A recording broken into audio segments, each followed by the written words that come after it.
bonjour, bonjour, bonjour, bonjour à tous. Bonjour à tous, bienvenue. Oh là là, c'est impressionnant, hein? Bienvenue dans ce bel opéra du Quorum de Montpellier. Est-ce qu'on m'entend? Ah, ça y est, waouh!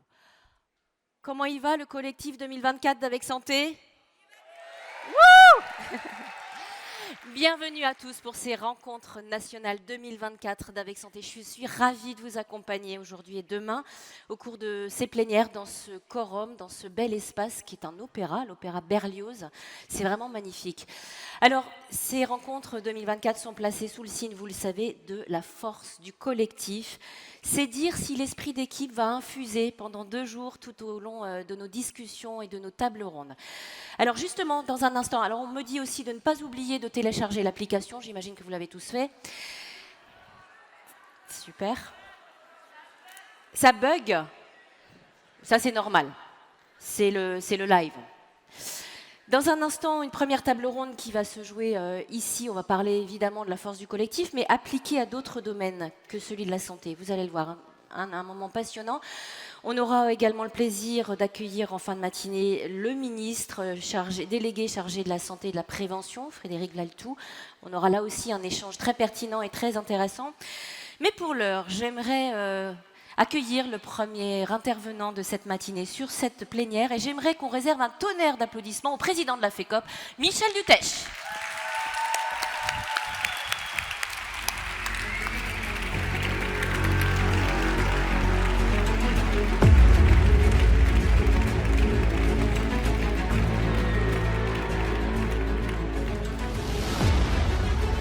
Bonjour à toutes et à tous. Alors on est heureux. On est heureux d'être. Oui, bon. Tout à l'heure, j'enlève la chemise.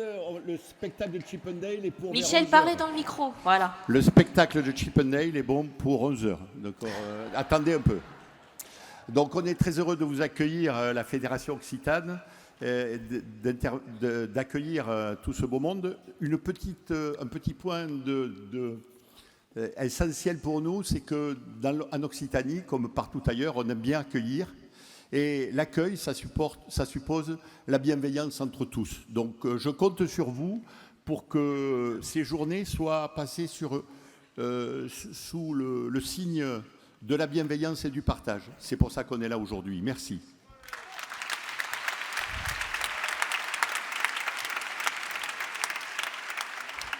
Alors, il faut que je vous avoue quelque chose. Il y a beaucoup de gens qui m'ont dit « Michel, tu vas faire un discours, il ne va pas être trop long.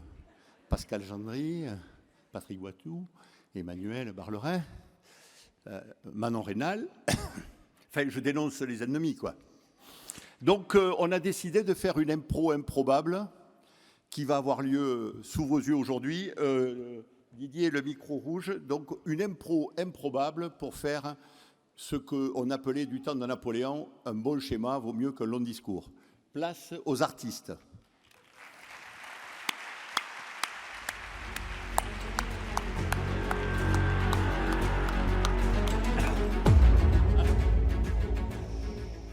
Mais que vois-je? Mais qui sont ces gens? Mais c'est une équipe pluriprofessionnelle. Mais de quoi ils parlent? De situations complexes. Ah, mais d'améliorer l'usage du système d'information partagée. Oh là là. Attendez, j'écoute. Ils parlent d'une action de aller vers avec des usagers.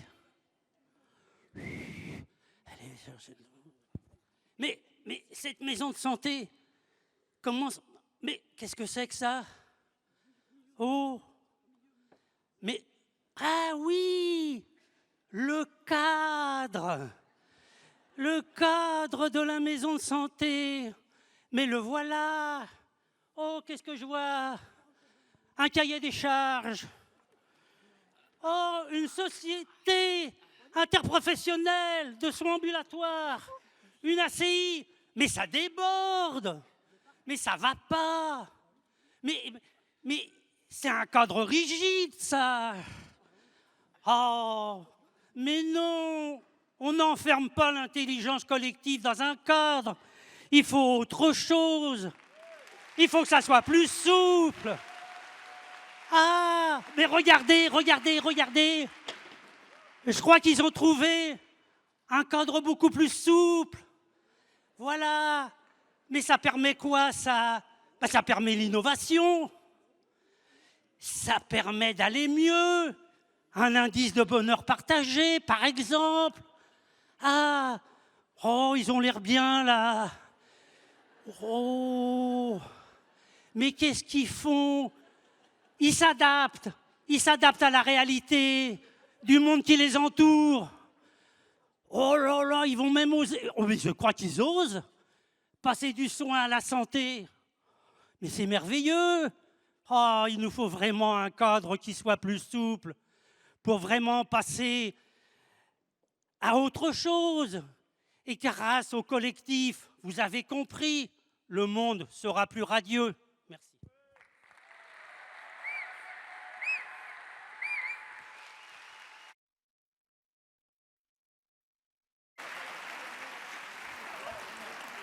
Bon, alors j'ai sorti mon cerveau externe, j'en ai bien besoin, donc remerciements à vous toutes et tous, les institutions, les partenaires, les amis d'ici et d'ailleurs.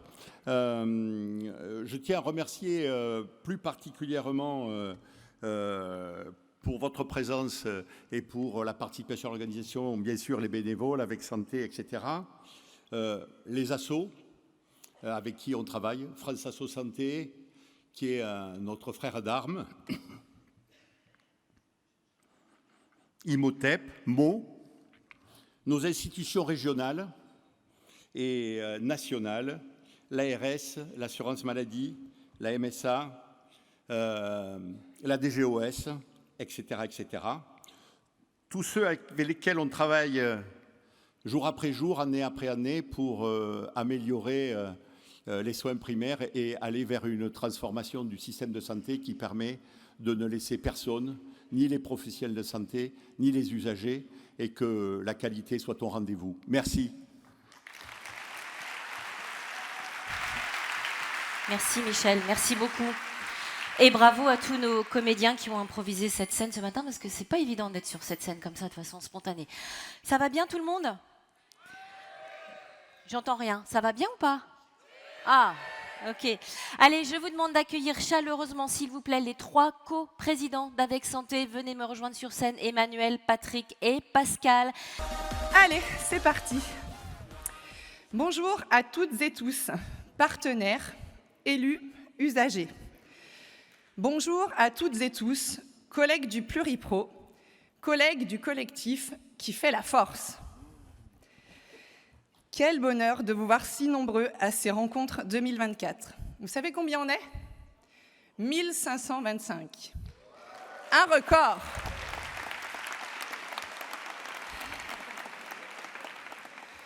Comme quoi, nous ne nous sommes pas trompés de thématique.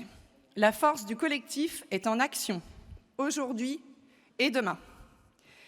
Comme quoi, le collectif résonne dans le monde des soins primaires. Comme quoi, les pionniers, les premiers qui ont cru en ces organisations collectives au service des usagers, ont tellement bien fait d'enclencher la marche.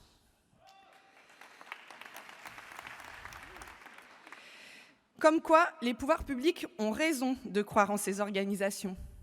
Ils ont raison de croire en ces modèles, de croire en ces collectifs. Même si nous le verrons au cours des prochaines prises de parole, il nous semble indispensable de montrer encore un peu plus fort le soutien de nos décideurs et partenaires publics. Comme quoi, Coluche, ce précurseur de notre société moderne, avait raison quand il disait « Les portes de l'avenir sont ouvertes à ceux qui savent les pousser ». Alors, avec la force du collectif, on pousse la mêlée, mais on va surtout pousser les portes de l'avenir de notre système de santé. Allez, poussons. Avec santé. Avec santé. Avec santé. Et avec vous, évidemment.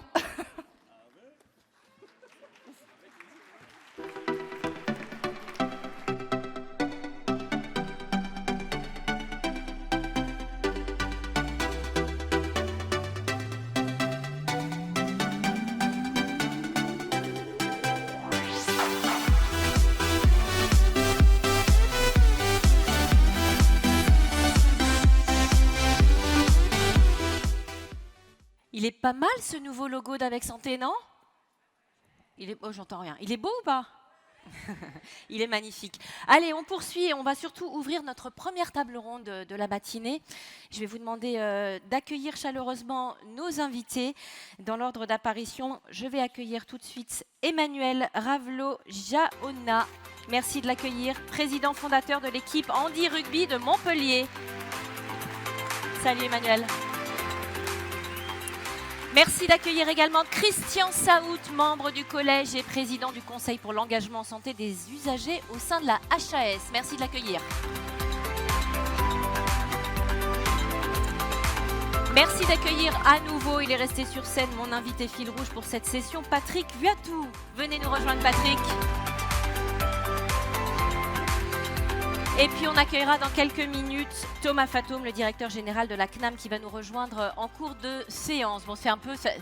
Il est là. Eh ben, merci de l'accueillir, Thomas Fatoum. Pardon. Il est là, super. Le collectif de cette table ronde est au complet. Je suis ravie. Merci, messieurs. Alors, une petite... demi-heure de discussion entre nous et puis ensuite avec Thomas Fatoum. Je voudrais démarrer avec vous, Emmanuel. Merci infiniment d'avoir accepté notre invitation. Je rappelle donc que vous êtes président fondateur de l'équipe de Handi Rugby de Montpellier. On précise qu'avant votre accident en 2008, vous étiez déjà rugbyman. Le rugby, c'est vraiment dans votre ADN. C'est ce qui vous anime depuis votre plus jeune âge. Et puis, vous avez décidé, parce que vous trouviez que ça manquait ici à Montpellier, de créer ce club d'Handi Rugby. Alors, un palmarès qui est quand même hyper impressionnant. Vous êtes champion de France N2, rugby fauteuil 2022-2023. Ça s'applaudit, mesdames et messieurs. Merci beaucoup. Dans le club, vous accueillez des valides, vous accueillez des filles comme des garçons, les filles qui se mettent de plus en plus au rugby. Et vous prévoyez même de créer une section enfants, je crois, à partir de la rentrée prochaine, en septembre. Alors, on a eu envie de vous inviter pour parler du collectif en dehors de la santé. Le collectif dans le rugby, c'est l'ADN du rugby, c'est l'ADN du sport. Mais qu'est-ce qui fait, selon vous, Emmanuel, la force du collectif, vraiment? Alors la force du collectif, je pense dans tous les domaines, que ce soit dans le sport, dans la vie professionnelle ou dans la vie personnelle, c'est une multitude d'individualités avec les qualités et les défauts de chacun qui s'additionnent et qui créent vraiment un collectif et une entente commune avec des objectifs communs qui permet de pouvoir se dépasser avec n'importe quelle disposition qu'on a. Donc voilà. Si vous deviez peut-être résumer les valeurs du collectif, quelles sont-elles pour vous? Alors les valeurs, c'est avoir une appartenance à un collectif, c'est une individualité qui appartient à un collectif. Et clairement, cette appartenance-là permet de pouvoir atteindre ses objectifs et de pouvoir vraiment se dépasser et performer grâce au collectif. Parce que voilà, l'individuel, c'est bien, mais avec d'autres personnes à ses côtés, on arrive à déplacer des montagnes. Et de pouvoir, c'est ça que j'allais vous demander justement, Emmanuel. Est-ce que sans le collectif, l'individu peut avancer? Alors moi, je pense que l'individu, s'il a envie d'avancer, peut avancer. Mais clairement, grâce à un collectif, on avance beaucoup plus facilement, beaucoup plus rapidement, et aussi avec beaucoup moins de crainte, parce que voilà, tout seul, on a nos qualités, on a surtout aussi nos défauts. Et grâce au collectif, justement, les défauts se gomment un petit peu, parce que d'autres personnes qui ont moins ces défauts-là vont pousser les autres aussi à pouvoir exceller grâce à ces qualités. Donc c'est une part importante. La question qu'on peut se poser aussi, et ça s'applique dans tous vos domaines, c'est l'individu qui arrive dans ce collectif. Comment est-ce qu'on l'intègre? Est-ce qu'il y a des clés? Qu'est-ce que vous conseillez, vous? Alors, je pense que dans le milieu du professionnalisme ou du sport, je pense que c'est la même chose. C'est compliqué quand on arrive dans un collectif qui est déjà bien rodé, bien C'est huilé, ça. qui travaille déjà depuis des mois, des semaines ou voire des années ensemble. Mais de pouvoir rentrer dans ce collectif, c'est toujours compliqué. Et nous, d'autant plus dans le rugby fauteuil, parce que voilà, c'est un sport vraiment très particulier. Il faut appréhender les règles, en plus de ça, le maniement du fauteuil. Donc nous, clairement, un nouveau joueur, il a 2 ans d'adaptation vraiment pour pouvoir être à l'aise Ouais. dans notre sport. Et donc du coup, ben, il y a des étapes, quoi. Il y a des étapes à franchir pour cette personne-là. Donc nous, on essaye voilà, de pouvoir ben, le faire évoluer tranquillement à son rythme, parce que voilà, il va être confronté à des personnes qui sont joueurs depuis des années, ou d'autres même qui ont quelques mois d'avance, mais il y a vraiment une différence entre les différents niveaux. Donc il faut vraiment y aller étape par étape, et donc voilà, il faut prendre son temps. Je Et pense que respecter voilà. l'individuel pour l'intégrer davantage et mieux au collectif. Je suis sûre que Patrick, vous Exactement. allez avoir pas mal de questions pour Emmanuel, mais moi j'aimerais quand même vous demander, est-ce que l'arbitre fait partie du collectif? Ben, moi, en tant que rugbyman de base, le respect de l'arbitre, C'est essentiel, c'est on ne essentiel. va pas dire le contraire. Voilà, dans d'autres sports, malheureusement, on respecte un peu moins l'arbitre. Mais on va pas parler de quel sport. Donc pour nous, d'autant plus, parce que nous, depuis la création du club, on a un arbitre qui est arrivé directement, une étudiante qui était en STAPS à Montpellier, Ouais. qui a voulu être arbitre avec nous et qui a dû partir dans sa région natale de Dordogne. Mais elle continue à nous suivre, elle continue à venir régulièrement pour nous prodiguer ben, les dernières règles qui sont sorties, etc. Et on le constate, par exemple, dans tous les clubs pro de rugby, il y a des arbitres au sein des clubs, parce que ben, les règles, même des joueurs les plus talentueux possibles, ben, ne connaissent pas toutes les règles ou tous les petits détails ben, qui peuvent changer d'une année à une autre. Donc l'arbitre fait partie intégrante du collectif. Ouais, clairement. Patrick, c'est qui l'arbitre dans la santé? D'abord, ouais, En voilà une question qu'elle est intéressante. j'allais dire, il y a notre libre arbitre aussi, mais, Oui. C'est pas pareil. mais bon, Ah, il s'échappe, il s'échappe. mais loin de moi la volonté de vouloir m'échapper. Non, l'arbitre, bien entendu, je pense qu'il y a des règles, les règles du jeu, et je regarde mon voisin de droite, qui est là pour nous rappeler un peu les règles, mais j'ai bien aimé, et c'est surtout dans ce sens-là que j'envisageais la chose, et que nous envisageons la chose avec Santé, c'est-à-dire qu'il y a vraiment un collectif, en effet, et que l'arbitre, avec même si les règles sont compliquées, parce que le rugby c'est compliqué, et j'allais dire nous aussi, on a affaire des fois à des règles un peu compliquées, l'arbitre c'est toujours intéressant de discuter, d'échanger, de collaborer pour peut-être s'approprier bien sûr les règles, mais peut-être aussi les changer aussi, mais pour le bien de finalement j'allais dire pour nous, pour les patients, les usagers, parce que finalement l'équipe, le collectif, c'est pour qui et c'est pour quoi faire, quoi. Alors je ne sais pas, vous, en tant que rugbyman, c'est sans doute pour gagner des matchs, mais peut-être au-delà de gagner des matchs, c'est assurer la solidarité, avoir une vie d'équipe. Bah, nous, c'est un peu pareil, je pense. On est un peu dans ce... Il y a beaucoup de parallèles, en fait, à faire. Hein. Complètement. C'est pour ça qu'on Ouais. a souhaité avoir la présence d'Emmanuel sur, Mais sur moi, cette scène. j'avais une question. Tout à l'heure, Allez-y. Sophie, vous disiez comment on intègre, etc. Et puis quand ça se passe pas forcément bien, parce que la vie d'équipe, c'est pas un long fleuve tranquille. On le sait, nous, au niveau des MSP, c'est pas si simple. Il y a des hauts, il y a des bas. Et quand quelqu'un de l'équipe va mal, c'est-à-dire a du mal à suivre le projet, a du mal à suivre ces étapes dont vous parliez tout à l'heure, comment ça se passe? Est-ce que vous mettez en premier le collectif? Ou est-ce que vous essayez de souder tout le monde et de garder tout le monde quand bien même le collectif n'atteindrait pas ses objectifs?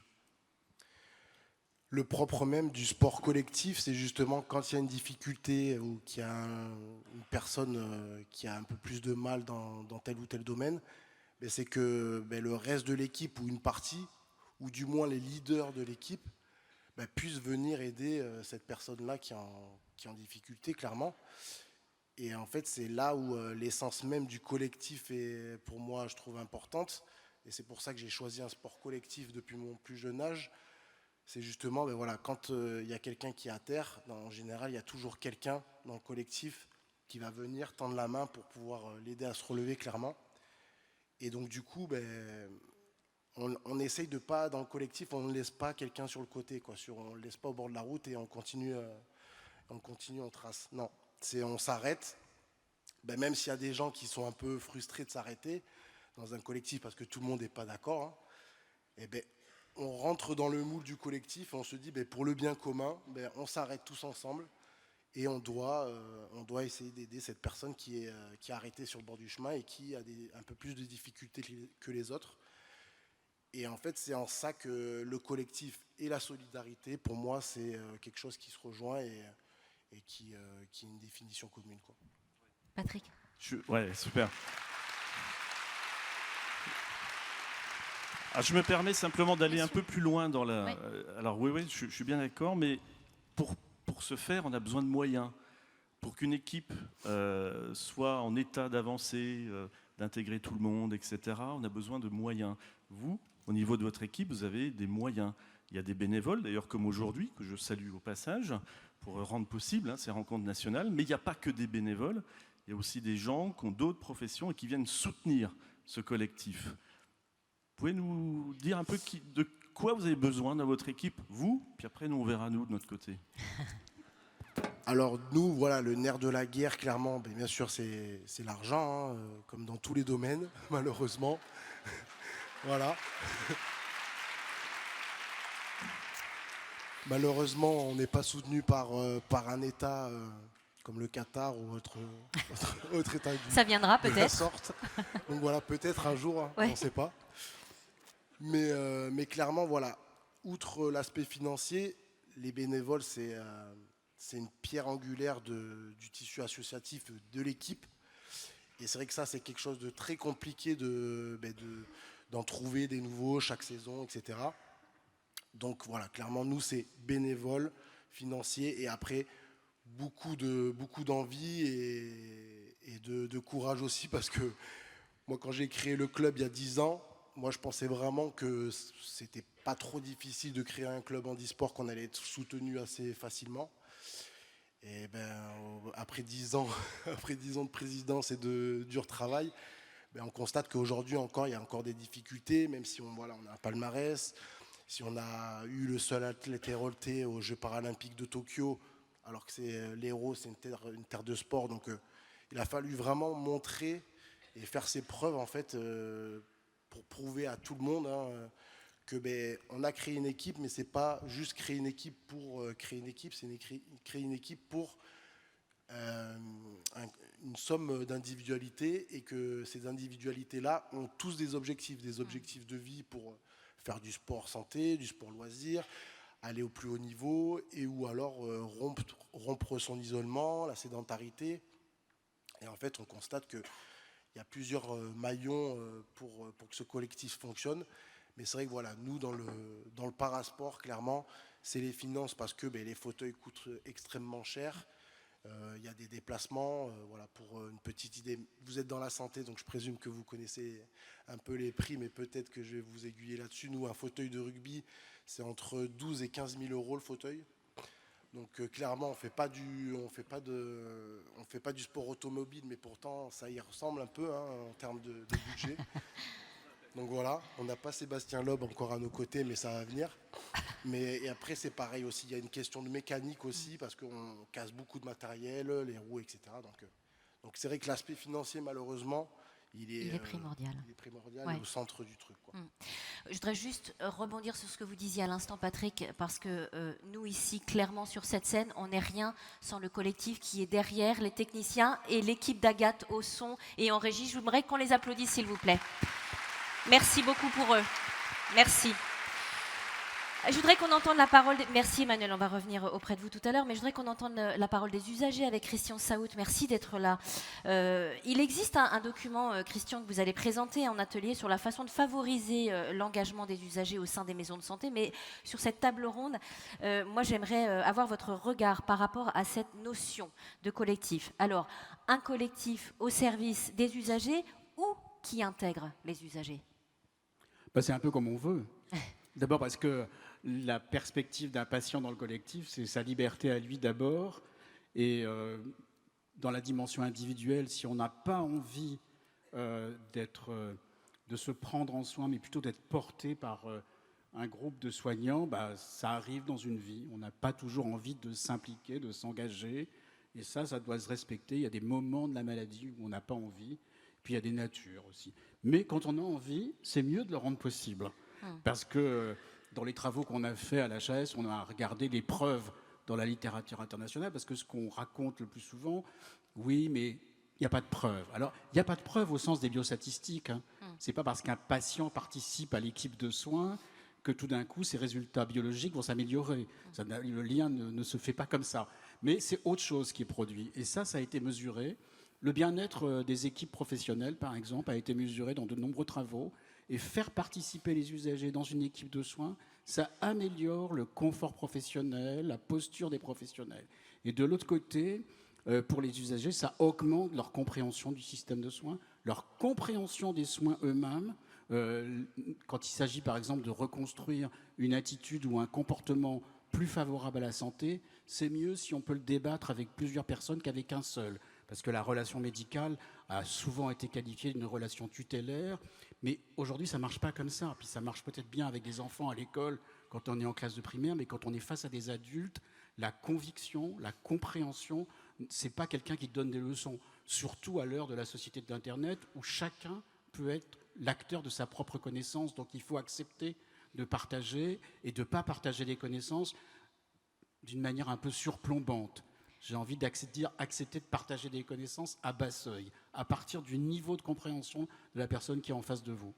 Dès lors, est-ce que vous estimez que les usagers font suffisamment partie de ce collectif aujourd'hui, ou est-ce qu'ils devraient avoir un rôle plus important à jouer? Alors, ça dépend de quoi on parle. Quand on parle de l'organisation du système de soins et de la place des usagers dans les commissions, dans les conseils d'administration, même au collège de la haute autorité, même s'ils ne sont pas là en tant qu'usagers, mais il se trouve qu'ils ont un passé d'usagers, ça se passe plutôt bien.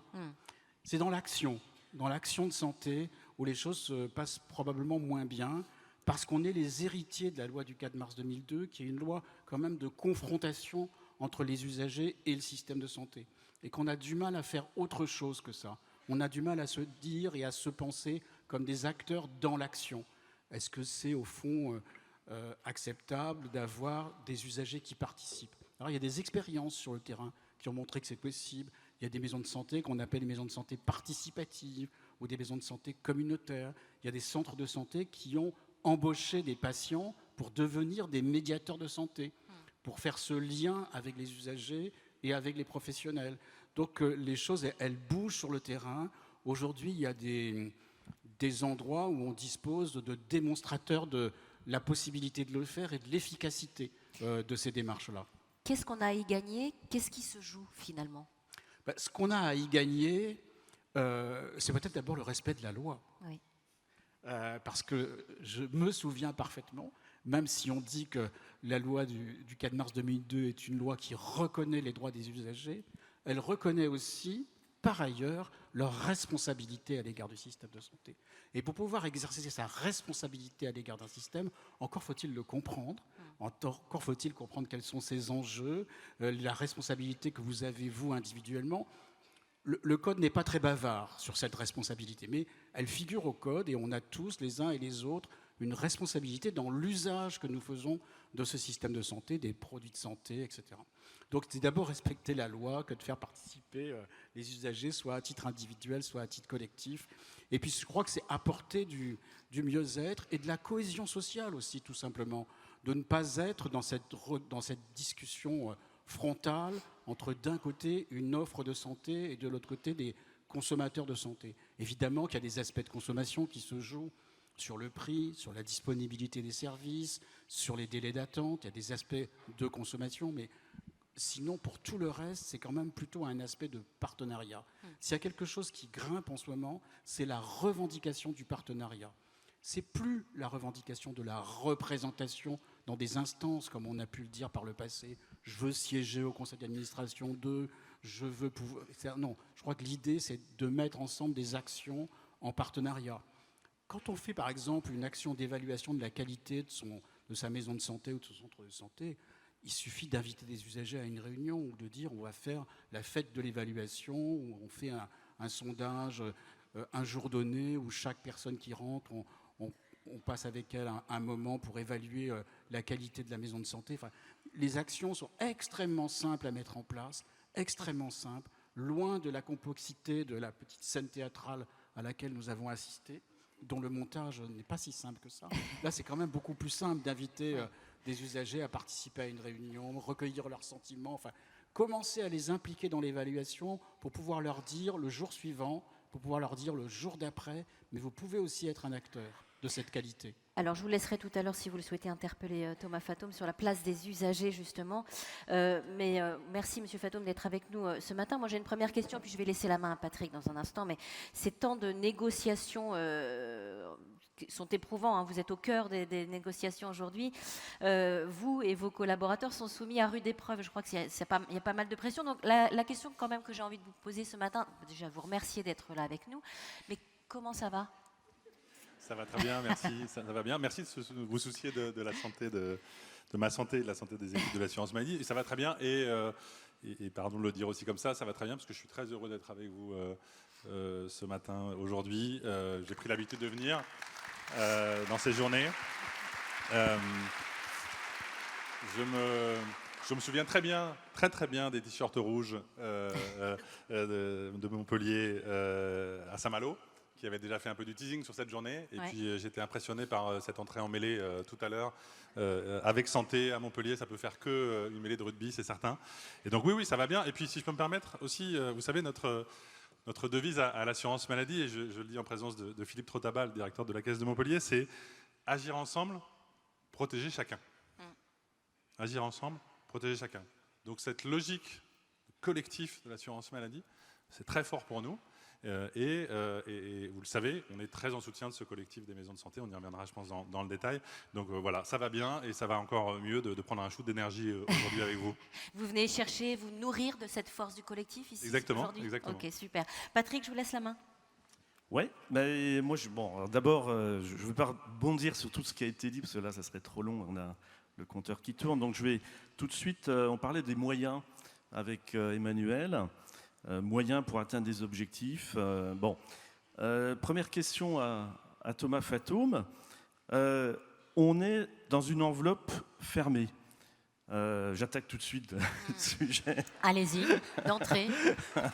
D'entrée, les sujets qui fâchent. Non, ça fâche pas, je pense pas.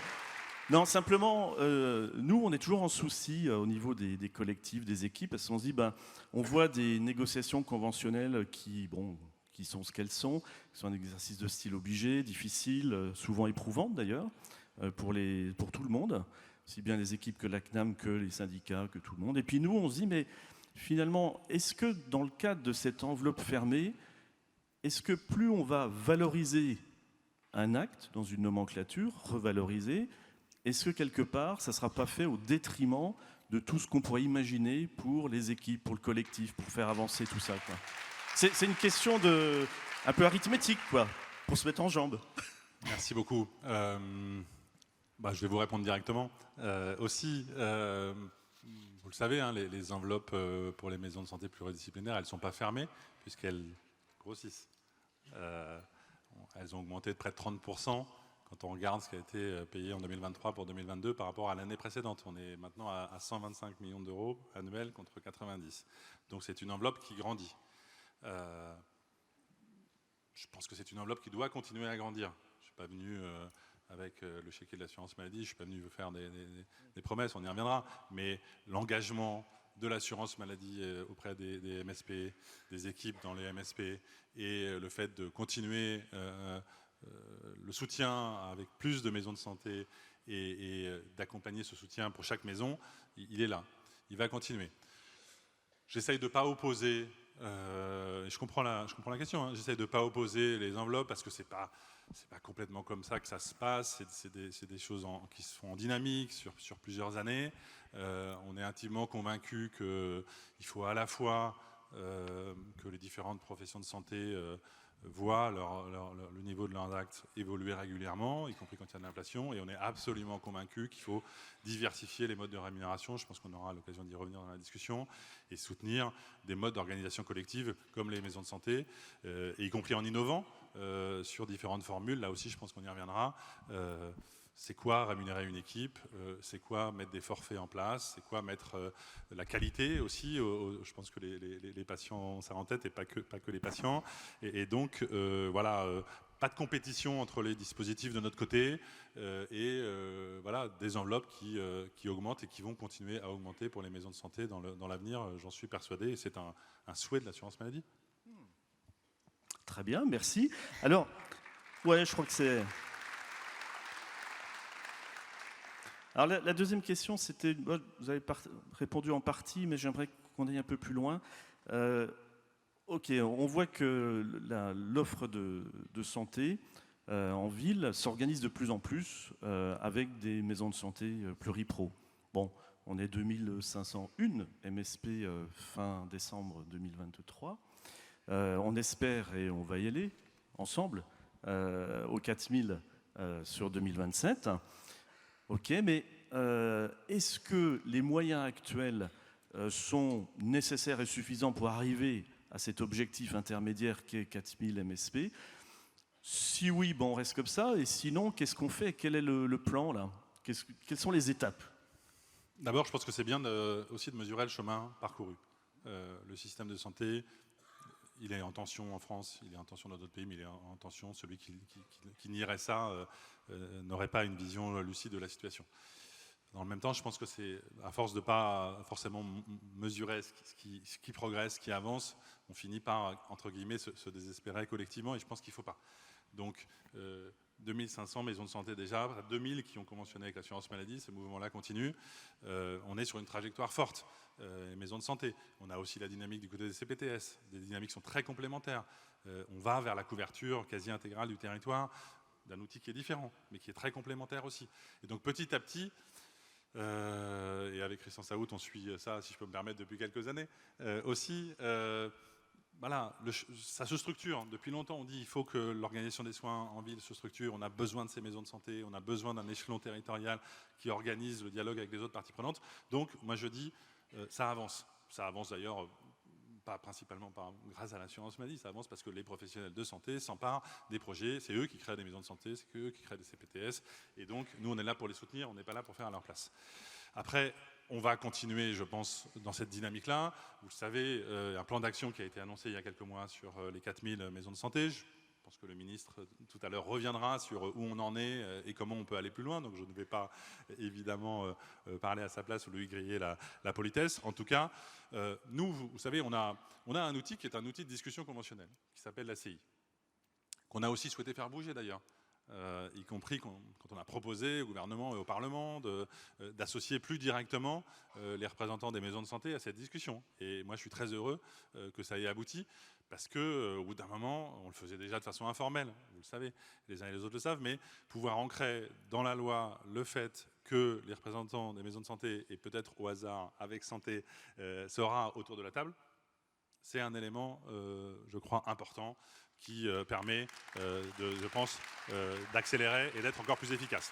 Et donc, quelque part, si demain, et là aussi, je pense que le ministre de la Santé et de la Prévention dira des choses, si demain, cet outil conventionnel de négociation, il est appelé à se réenclencher, nous, on est prêts.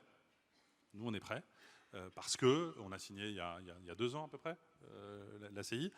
Et voilà, on a déjà commencé à se dire il faut aller plus loin sur différents sujets de rémunération d'équipe, d'organisation, d'accompagnement des professionnels de santé.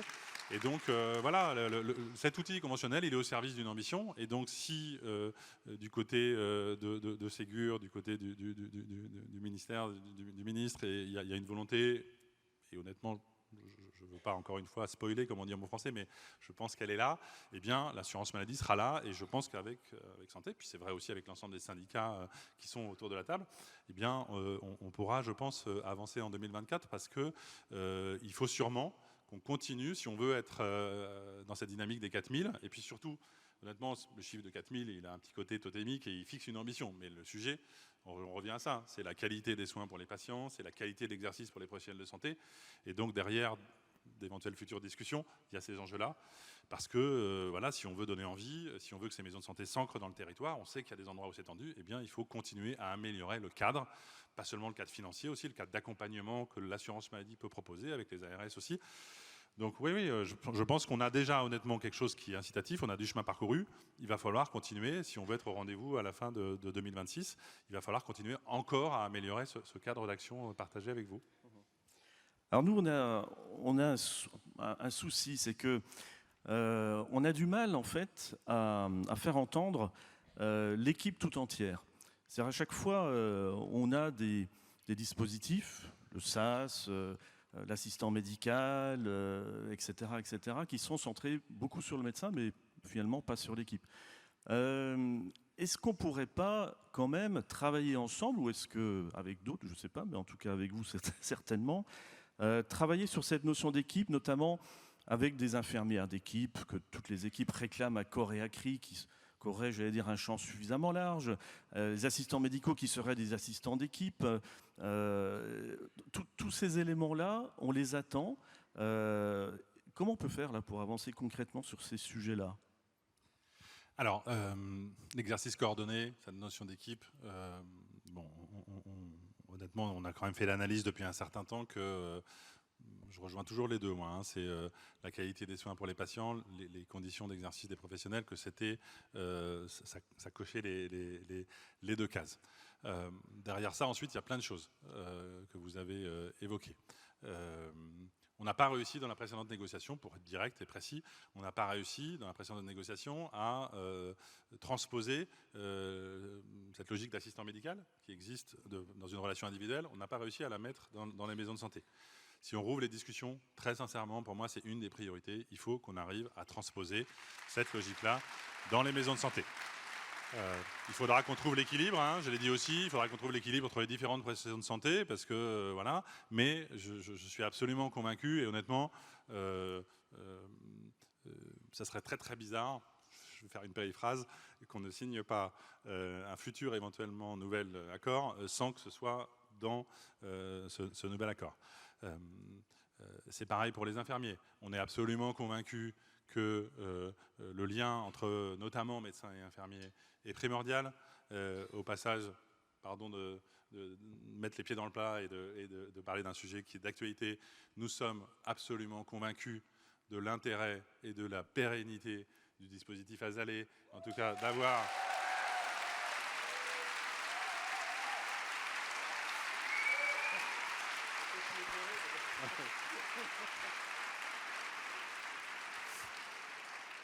Et donc l'assurance maladie va continuer à soutenir ce dispositif dans la durée, parce que d'ailleurs il l'a porté depuis le début, il le finance de façon importante et nous allons continuer. Et je suis sûr que nous allons trouver avec l'association un terrain d'entente, des réunions sont prévues dans les prochains jours pour pouvoir fixer ce cadre. Et on doit aussi continuer à travailler avec vous sur les différentes façons d'organiser la coopération entre médecins, infirmiers et les autres professions de santé. Dernier élément de la réponse, mais peut-être là aussi on y reviendra, et je pense que beaucoup d'acteurs aujourd'hui connaissent ces dispositifs, même si c'est des acronymes un peu barbares. On porte depuis quelques années les fameuses expérimentations article 51. IPEP d'un côté, PEPS de l'autre. C'est des choses différentes, mais en réalité, derrière ça, c'est des modes de rémunération différents qui visent en fait à valoriser une équipe, soit carrément dans sa rémunération, soit dans des rémunérations complémentaires en fonction d'objectifs qu'on se fixe ensemble. Je pense que là aussi, avec la maturité qu'on commence à avoir sur l'évaluation de ces dispositifs, si on rouvre une discussion à un moment ou à un autre, ce serait là aussi curieux qu'on ne tire pas les enseignements pour pouvoir se dire qu'il y a des blocs de rémunération d'équipes qui viennent encore plus ancrer le soutien aux maisons de santé et puis transformer les organisations. parce que c'est ce que les professionnels demandent, enfin souvent c'est ce qu'ils me demandent, hein, je ne parle pas à leur place. Encore une fois, c'est généralement bon pour la qualité des soins pour les patients. Au passage d'ailleurs, j'en profite pour le dire, rebondir sur ce que disait Christian Sao tout à l'heure, dans l'avenant qu'on a signé il y a 2 ans sur l'ACI, il y a l'idée de valoriser les évolutions de la gouvernance des maisons de santé pour les soutenir quand elles veulent associer les usagers, trouver les bons modes d'emploi, parce que derrière c'est du temps, c'est de l'organisation, c'est des réunions, et que tout ça, ça a un coût. Et donc il faut qu'on en tienne compte. Donc on intègre aussi cette dimension-là dans l'évolution du soutien financier à la gouvernance des maisons de santé. Donc oui, le futur, je pense, de nos relations entre les maisons de santé et l'assurance maladie, ça doit permettre de porter, de soutenir surtout la volonté des équipes, qui je pense n'est pas forcément toujours les mêmes, d'utiliser différents leviers de rémunération. Est-ce qu'elles veulent des systèmes de forfait qui vont remplacer carrément leur rémunération? Est-ce qu'elles veulent des systèmes de, le mot est un peu vulgaire, pardon, mais je dis comme ça, d'intéressement, qui fait qu'en fonction d'objectifs, il y a des rémunérations complémentaires qui arrivent pour soutenir l'équipe? On a la chance d'avoir différentes expés qui arrivent à échéance là, dans le courant de l'année 2024, dont on peut penser que les évaluations nous diront des choses intéressantes et dont on peut penser que nos discussions doivent permettre de basculer dans le droit commun. Pas forcément de faire du copier-coller, hein. D'ailleurs je le dis aussi, on n'est pas prisonnier de tel ou tel modèle. La discussion qu'on a, c'est, il y a des expés, qu'est-ce que ça donne? Mais on sent bien qu'il y a des briques très intéressantes pour pouvoir, et c'est vrai, vous l'avez raison, notre système il est construit historiquement sur un paiement individuel à l'acte. Il faut se dire aussi que ça peut avoir un sens, hein, mais il faut le faire bouger, il faut le compléter, et puis il faut répondre à une aspiration des professionnels là-dessus, parce qu'on voit aussi, quand on a un peu de recul, que eh bien, je le disais, hein, ça produit souvent une meilleure capacité à prendre en charge des patients dans un contexte très tendu pour le système de santé. Pardon si j'étais un peu long peut-être, mais c'est des questions importantes. En fait, justement, ça regroupe la question que je voulais vous poser sur les modes de rémunération. Le président de la République a parlé de capitation. Alors, on ne sait pas trop si c'est individuel ou collectif, etc. Vous avez amené une certaine souplesse dans la réponse. C'est-à-dire qu'en fait, vous dites, ben voilà, les articles 51 sont des expérimentations qui sont, pour la plupart, en cours d'évaluation, enfin sur la fin d'ailleurs d'évaluation. On va voir ce que tout ça va pouvoir donner. On fait une compile, on essaye d'ajuster au mieux en fonction des besoins.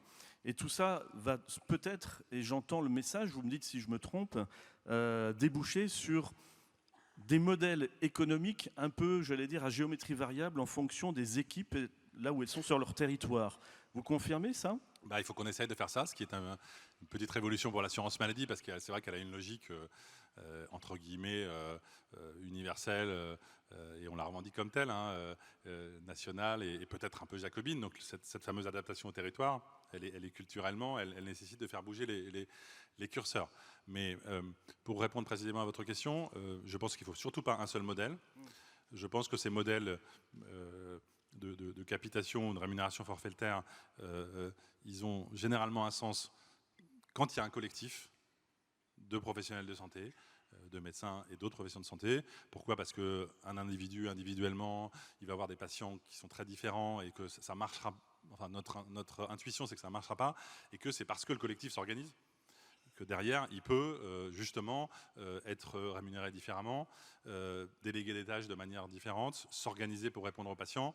Et quand je me promène, pardon de dire ça comme ça, dans des maisons de santé, je vois des organisations différentes, des intégrations différentes. Donc il faut qu'on puisse proposer des modèles différents. Et encore une fois, 2024, 2025, je pense que c'est une période assez charnière pour enrichir le cadre national, lui donner une souplesse au niveau territorial, et proposer en effet différentes formules, et notamment aux maisons de santé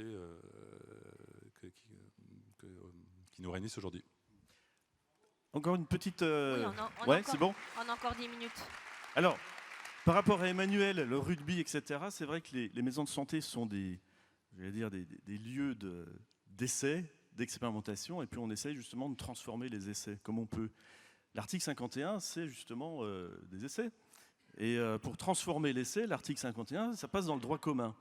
Et là, on se pose des questions, on se dit, mais oulala, comment ça se passe ? Il y a beaucoup de gens ici qui sont dans les articles 51, que ce soit SECPA, d'ailleurs, ils s'inquiètent beaucoup. Voilà, donc il faudrait qu'on sache un peu. Ouais. Alors, là aussi, je peux peut-être essayer d'éventuellement rassurer. Ce qu'on doit faire, c'est comment dirais-je, évaluer d'abord. Et là aussi, c'est la force des articles 51, c'est que, je dis souvent, les PLFSS, année après année, étaient riches d'expérimentation et qui finissaient, pardon d'être un peu direct, au cimetière où il ne se passait rien derrière. Parce qu'en réalité, on n'avait pas mis un système d'évaluation vraiment organisé, avec l'article 51 là, donc il faut évaluer. Ensuite, pour rentrer un peu dans le détail, on a vraiment construit avec les équipes du ministère des systèmes, ce qu'on appelle dans notre jargon les systèmes de SAS, c'est-à-dire qu'on ne lâche pas comme ça une expérimentation, et a fortiori quand on va organiser une bascule en droit commun, on a toute une période qui peut durer de 12 à 18 mois, qui fait qu'on continue à accompagner ceux qui se sont lancés dans l'expérimentation et qu'on organise. Est-ce que c'est des négociations? Est-ce que c'est des décrets? Est-ce que c'est des lois? On organise cette bascule en droit commun. Donc, SECPA, PEPS, IPEP, les différentes maisons de santé qui sont les acteurs qui sont dans ces différents dispositifs, on ne vous lâchera pas là-dessus. On assure la continuité et la transition. Et puis surtout, au bout d'un moment, si on veut aller au-delà des militants, des pionniers qui ont lancé ces idées-là, ben voilà, c'est ce que je disais, il faut fixer ce dispositif de droit commun.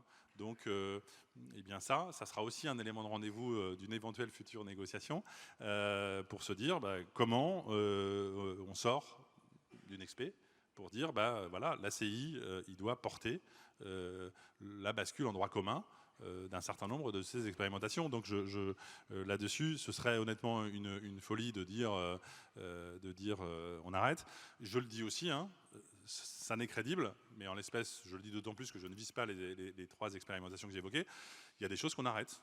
Voilà, il y a des choses qu'on arrête. Parce qu'on dit collectivement, il y a une évaluation externe, c'est pas nous qui la faisons. Il y a des universités, il y a des labos de recherche qui font l'expé et qui disent écoutez, on a regardé, ça n'apporte pas de plus-value, et donc on arrête. En l'espèce, c'est pas le cas, mais on est d'autant plus crédible à porter dans le droit commun des expérimentations du 51 qu'il y en a certaines où on s'est dit écoutez les amis, voilà, on va se réorienter, il faut repenser le modèle, il faut y retravailler.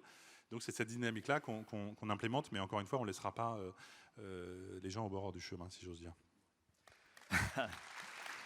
Alors, décidément, merci. Vous avez bien fait de venir. Ça nous rassure quand même ces éléments. Plus relax. Pour vous détendre un peu. Avec Santé, la CNAM, c'est une longue histoire, un partenariat, une équipe qui fonctionne pas mal.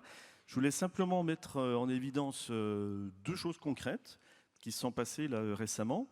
Donc on a en effet, dans le cadre du plan 4000, mis en place avec vos services et les nôtres, nos organisations, les fédérations régionales, des séminaires régionaux pour essayer de voir un peu comment on pouvait faire, comment est-ce qu'il y avait des idées un peu innovantes pour accompagner ces équipes, ces équipes en devenir, la genèse aussi, pour que ça aille vite et bien, dans la qualité aussi. Et puis, il y avait aussi, et je voudrais avoir aussi un petit peu votre éclairage, votre ressenti sur le 2e point, il y a eu un appel conjoint pour que les maisons de santé, celles qui le voulaient et le pouvaient, se mobilisent pour prendre en charge plus de patients ALD sans médecin traitant. Donc c'était un appel commun. Et est-ce que vous avez on peut voir le tableau de bord, où est-ce qu'on en est, quoi. Alors, en effet, peut-être sur ces 2 sujets. En effet, on s'est beaucoup parlé avec les équipes d'Avec Santé, avec le ministère, et on s'est dit, si on veut être au rendez-vous de la dynamique et des 4000, il faut qu'on structure davantage notre partenariat et qu'on le fasse au niveau national et que ça se déploie aussi au niveau régional et au niveau local. Et je sais qu'en Occitanie, on en parlait tout à l'heure avec Philippe Tourtabat, il y a une dynamique très forte, mais pas seulement en Occitanie. Donc, sans vouloir, comment dirais-je, ne dire que des choses positives, non, on est très heureux honnêtement de cette dynamique-là, parce que je le disais tout à l'heure, nous on peut fournir un appui financier, un appui juridique, un appui administratif, un appui opérationnel, mettre en place des systèmes d'accélérateur des projets, mais les projets, c'est les professionnels qui le font. Donc c'est l'intérêt de ce partenariat, et je crois qu'on a prévu de se revoir au mois de juin, et cette dynamique, elle est bien installée, et franchement, on vous en remercie très très très fortement, parce que ça va vraiment soutenir la dynamique. Et après, c'est vrai que sur le plan d'action, entre guillemets, ALD sans médecin traitant, comme on l'appelle dans notre jargon, à un moment donné, on s'est dit, quelque part à l'automne dernier, quelques mois après le lancement, qu'il fallait qu'on réfléchisse avec vous à finalement un mode d'emploi qui s'adapte mieux au fonctionnement des maisons de santé. parce qu'on envoyait des listes, parce qu'il y avait des échanges, etc. Mais on sentait qu'on n'y était pas complètement. Donc on s'est parlé et on a, honnêtement, on a construit le programme ensemble. Vous nous avez dit, non, il ne faut pas envoyer des listes comme ça ne marchera pas, il ne faut pas faire des rendez-vous comme ça, il faut donner de l'info sur la cartographie. Et donc on a construit le truc ensemble et on a réuni les maisons de santé dans un webinaire et puis la démarche, elle est en train de se déployer. Et donc, je pense que c'est très positif. Honnêtement, c'est encore un peu tôt pour tirer un bilan. Ce qu'on voit, c'est que les visites des maisons de santé par les équipes de l'assurance maladie se font, que tout ce qui est liste de patients sans médecin traitant, les listes sont envoyées, les cartographies aussi sont amenées aux maisons de santé. Donc, on pense que ça va porter les fruits. Clairement, déjà, on voyait à la fin de l'année un mouvement. On a cassé la tendance, collectivement. Les maisons de santé, pas seulement, je le dis aussi, les maisons de santé, les médecins, les professionnels.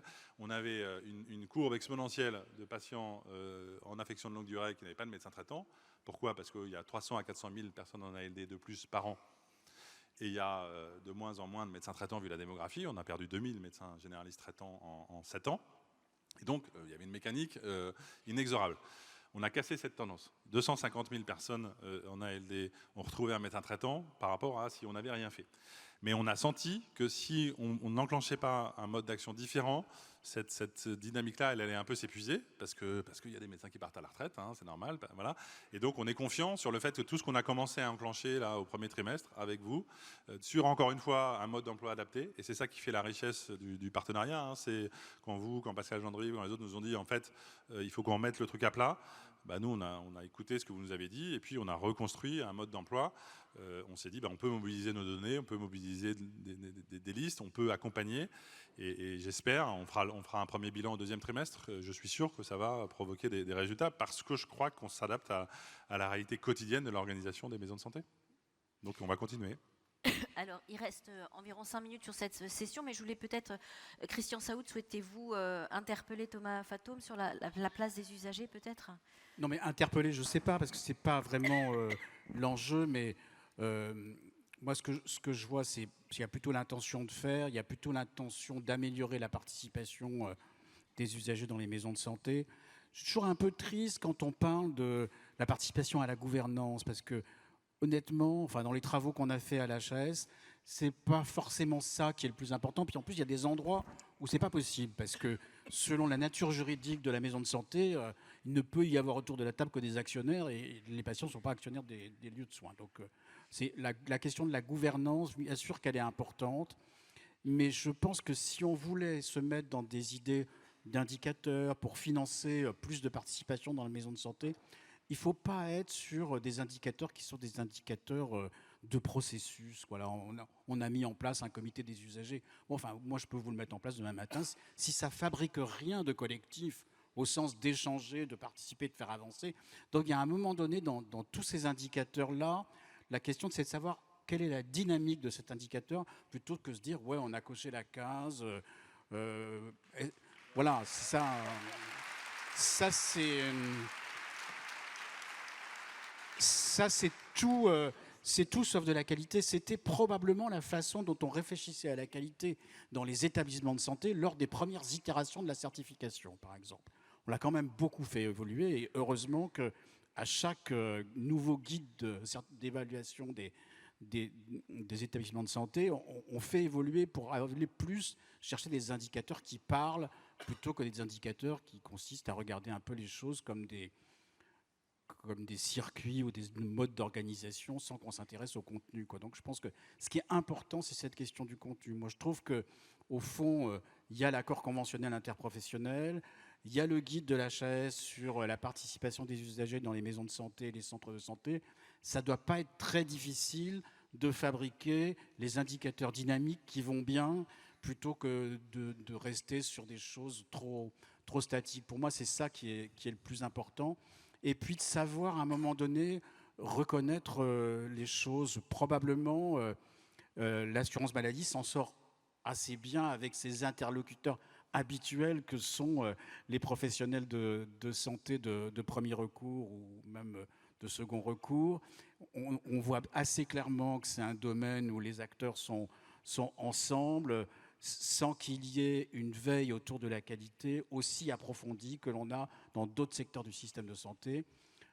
j'allais dire, malheureusement, on voit les chiffres à la Haute Autorité de Santé et on voit bien, quand on regarde les indicateurs de parcours, où sont les problèmes. Donc on sait qu'il y a là aussi, dans le domaine de la médecine de premier recours, un gap de qualité à rattraper. Il y a bien sûr tous les défis dont vous avez parlé tout à l'heure, sur l'attention en termes de délai ou de disponibilité territoriale de la ressource, mais il y a aussi quand même tout le défi de la qualité qui est très très important. Et c'est pour ça qu'on a besoin des usagers. C'est pour bien repérer à quel endroit sont les défis de la qualité et pas rester dans une approche de la qualité qui soit trop formaliste. En tout cas, peut-être. Si, peut-être pour aller dans le sens de ce que vient de dire Christian Saout, hein, si dans les prochaines discussions, honnêtement, on peut injecter de l'indicateur de qualité, de l'indicateur de satisfaction, il y a en effet des choses qui existent dans certains domaines. Et en effet, on a lu les mêmes études. Le bien-être et la satisfaction des patients, le bien-être et la satisfaction des professionnels et des équipes, on sait qu'en termes de santé, ça a un vrai apport. Et donc là-dessus, vous ne trouverez pas une assurance maladie recroquevillée. Si les professionnels de santé veulent porter des logiques pour mesurer cette qualité, cette satisfaction, honnêtement, nous, on sera partie prenante hein, là-dessus. N'ayez aucun doute là-dessus. En effet, il y a une couche gouvernance, elle ne peut pas suffire. Il y a des choses qui existent, Proms, il y a plein d'autres choses qui existent. Il faut les développer parce qu'en plus, c'est bon pour la santé. C'est pas pour fliquer les professionnels, c'est bon pour la santé des patients. Donc là-dessus, on est alignés. Patrick, vous pouvez poser une dernière question peut-être en forme de Plutôt conclusion. pas une question, mais plutôt une sorte de synthèse-remarque. Je reviens toujours à notre équipe incarnée par Emmanuel, l'équipe de rugby. Tout à l'heure, en venant, je parlais avec un ami, il se reconnaîtra, il me dit, tu vois, le rugby, ok, il y a des règles un peu compliquées, mais il y a la forme du ballon. La forme du ballon, on ne sait jamais, quand ça tombe, où est-ce que ça va aller. Et en fait, il me disait, l'équipe, c'est un peu ça, c'est-à-dire que c'est cette faculté d'adaptation, ce patient qui, tout d'un coup, présente des problèmes, etc. Et donc, faculté d'adaptation. Et puis enfin, toujours pour faire un rapprochement avec ce que vit Emmanuel et tous les rugbyman de la région, je crois que nous, on est en effet, après cette phase de militantisme, on est passé chez les pros quelque part. Heureusement d'ailleurs, c'est mieux. Avec tous ces moyens qui suivent et qu'on est toujours en train d'améliorer avec notamment la CNAM. Ça, je trouve ça plutôt intéressant que quelque part l'arbitre, et peut-être plus que l'arbitre, ceux qui écrivent les règles et qui veillent, j'allais dire, à ce que les règles soient toujours en adéquation avec les vrais problèmes de terrain, on est là aussi pour le rappeler, soient là et vigilants et s'adaptent également à cette chute de ballon qui va à droite à gauche. Je voulais simplement aussi finir sur une note, dire que les MSP sont des lieux.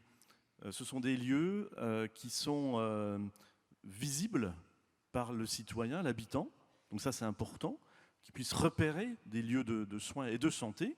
Et c'est des lieux où on célèbre les victoires, mais aussi les défaites. Alors je ne dis pas qu'on célèbre des défaites, mais on se console en tout cas.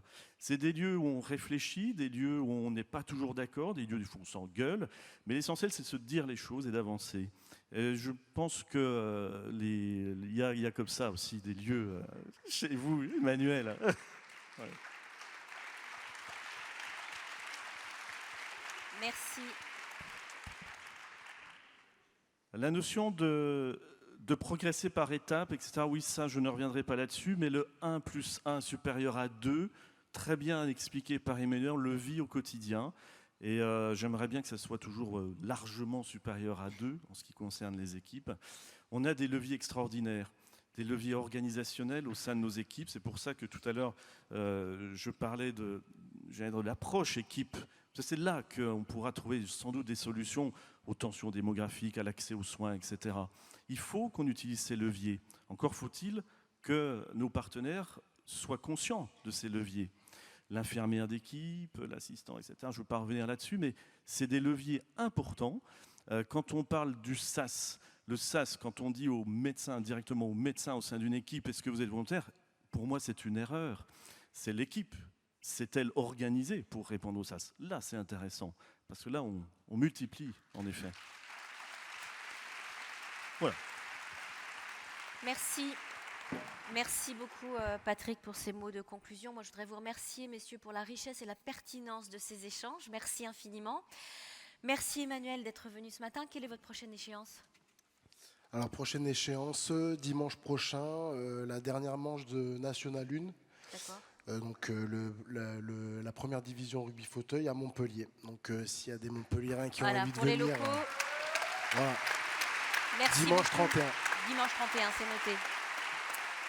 Merci beaucoup en tous les cas d'être venu là ce matin. On va marquer une pause, on va se retrouver ici à 11h. Alors je vous annonce que l'application fonctionne, donc connectez-vous avec 2024, ça marche. Et on se retrouve ici même sur cette salle, sur cette plénière à 11h avec la présence du ministre. A tout de suite. Put your